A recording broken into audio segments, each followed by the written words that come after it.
Okay, ಈಗ ನಿಮ್ಮ ಮನೆಯಲ್ಲಿ ಆರ್ಯ ಕೊಟ್ಟಿರೋ ಕಾಟ್ಲೆನ ಯಾವತ್ತೂ ಮರಿಲಿಕ್ಕೆ ಸಾಧ್ಯನೇ ಇಲ್ಲಪ್ಪ ಅಂತ ಏನಾದರೂ ಇದೆಯಾ ಆ ಥರ? ಕ್ವಾಟ್ಲೆ ಅಡುಗೆ ಅಡುಗೆ ಮನೆ ಮಾಡೋ ಟೈಮಲ್ಲಿ ಹಾಗೆ ಅದೆಂತ ಪಾಪ ಕ್ವಾಟ್ಲೆ ಕೊಟ್ಟಿಲ್ಲ.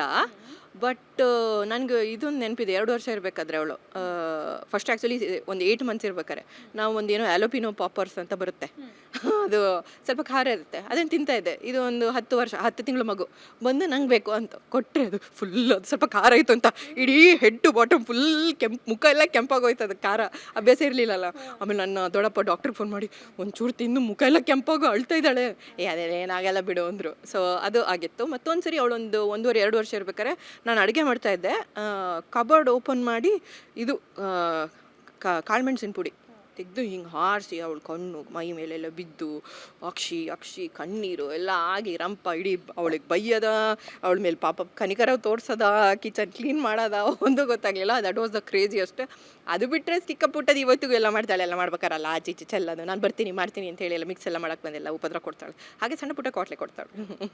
ಯಾವ ಐಟಮ್, ಈಗ 5 ಐಟಮ್ನ ನಾನು ಸಖತ್ ಈಗಲೇ ಮಾಡ್ತೀನಿ ಅನ್ನೋ ಥರ ಐಟಮ್ ಯಾವುದು? ಸಖತ್ ಮಾಡ್ತೀನಿ. ಗೊಜ್ಜಂಬಡೆ ಮೊನ್ನೆ ಮಾಡಿ ಏಪ್ರಿಲ್ ತೊಗೊಂಡಾಗಿದೆ, ಸೊ ಅದನ್ನು ಸಖತ್ತಾಗಿ ಮಾಡ್ತೀನಿ. ಆಮೇಲೆ ಇವತ್ತು ಮಾಡ್ತಿರೋ ರಾವಿಯೋಲಿ ಪಾಸ್ತಾ ಆಫ್ಕೋರ್ಸ್ ಈಗ ಪ್ರಾಕ್ಟೀಸ್ ಮಾಡಿ ಸಖತ್ತಾಗಿ ಮಾಡ್ತೀನಿ. ಅದು ಬಿಟ್ಟರೆ ದಿನನಿತ್ಯ ನಾನು ಉಡುಪಿ ಸಾಂಬಾರು, ಉಡುಪಿ ಮೀಲ್, ಒಂದು ಪಲ್ಯ, ಪಾಯಸ, ಒಂದು ಎಂಟೈರ್ ಮೀಲ್ ಸಖತ್ತಾಗಿ ಮಾಡ್ತೀನಿ.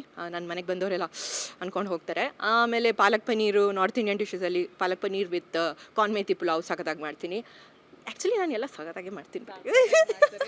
ಈಗ ಇನ್ನೊಂದು ಪ್ರಶ್ನೆ ಕೇಳ್ತೀನಿ, ವಿದೌಟ್ ಫೈರ್ ಯಾವ 5 ಐಟಮ್ ರಪ್ಪ ಹೇಳೋದಾದ್ರೆ? ವಿದೌಟ್ ಫೈರ್ ನಮ್ಮದು ಚರ್ಮುರಿ ಇದೆಯಲ್ಲ, ಅದು ಬೆಸ್ಟ್. ಪಟ ಅಂತ ಮಾಡಿ ಹಾಕ್ಬೋದು. ಅದು ಬಿಟ್ಟರೆ of course bread sandwich, bread related ಏನು ಬೇಕಾದ್ರೂ ಮಾಡ್ಬೋದು ನೀವು. ಆಮೇಲೆ 2 ಆಯ್ತಲ್ಲ. 3ನೇದು ಇದು ಎಂತ ನಮ್ಮದು ಕಾಂಗ್ರೆಸ್ ತಗೋ, ಅದಕ್ಕೆ ಈರುಳ್ಳಿ ಕಟ್ ಮಾಡು, ಟೊಮೆಟೊ ಕಟ್ ಮಾಡು, ಲಿಂಬೆ ಹುಳಿ ಹಾಕು, ಮೆಣಸು ಕಟ್ ಮಾಡಿ ಹಾಕು, ಸಾಕಾಗಿರುತ್ತೆ. 4 ಆಯ್ತಾ? ಎಷ್ಟಾಯ್ತು? 3 ಆಯಿತು. ಇನ್ನು 2 ಸ್ವೀಟಲ್ಲಿ ನಿಮಗೆ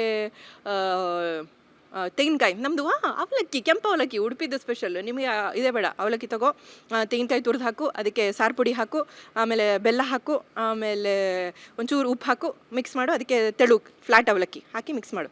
ಸೂಪರ್, ನನ್ನ ಮನೇಲಿ ಫೇವ್ರೇಟ್ ಅದು ಕೆಂಪು ಅವಲಕ್ಕಿ. ಆಯಿತಾ? ಇದು 4ನೇದು. 5ನೇದು ಇನ್ನೊಂದು ಎಂತ ಸ್ವೀಟ್ ಮಾಡ್ಬೋದು? ಸ್ವೀಟಲ್ಲಿ ಎಂತ ಮಾಡಲಿಕ್ಕಾಗ್ತದೆ? ಇದೆ ಕಾಯಿ ತುರಿ, ತೆಂಗಿನಕಾಯಿ, ಬೆಲ್ಲ ಹಾಕಿ, ಅದಕ್ಕೊಂಚೂರು ಸಕ್ಕರೆ ಹಾಕಿ ಹಿಂಗೆ ಮಾಡಿದ್ರೆ ಒಂದು ಬ್ಯೂಟಿಫುಲ್ ನಿಮಗೆ ಉಂಡೆ ಆಗುತ್ತೆ. ತಗೊಳ್ಳಿ, ಆಯ್ತಲ್ಲ, ಅಷ್ಟೇ. ಬ್ಯಾಚುಲರ್ಸ್ಗೆಲ್ಲ ಹೇಳ್ಕೊಡೋದು ಟಿಪ್ಸು. ಕರೆಕ್ಟ್. ಇದೆಲ್ಲ ಫೈರ್ಲೆಸ್, ಮನೆಯಲ್ಲಿ ಏನೂ ಇಲ್ಲ ಅಂದರೆ ಮಾಡೋದು. ಮತ್ತು ನಿಮಗೆ ಅವಲಕ್ಕಿ ಮೊಸರು ಮಾಡ್ಬೋದು. ಅವಲಕ್ಕಿನ ಚೆನ್ನಾಗಿ ತೊಳೆದು ಅದಕ್ಕೆ ಮೊಸರು ಹಾಕಿ, ಉಪ್ಪು ಹಾಕಿ, ಒಂಚೂರು ಲಿಂಬೆ ಹುಳಿ ಹಾಕಿ, ಕೊತ್ತಂಬರಿ ಸೊಪ್ಪು ಹಾಕಿ ತಿಂದರೆ, ನಿಮ್ಮ ಮೊಸರನ್ನ ಅನ್ನ ಮಾಡೋಕ್ಕೆ ಟೈಮ್ ಇಲ್ಲ ಅಂದ್ಕೊಂಡ್ರೆ ಅವಲಕ್ಕಿ ಮೊಸರು ಅಂತ ನಮ್ಮ ಊರಲ್ಲೆಲ್ಲ ಮಾಡ್ತಾರೆ. ಬೆಸ್ಟ್ ಇದು.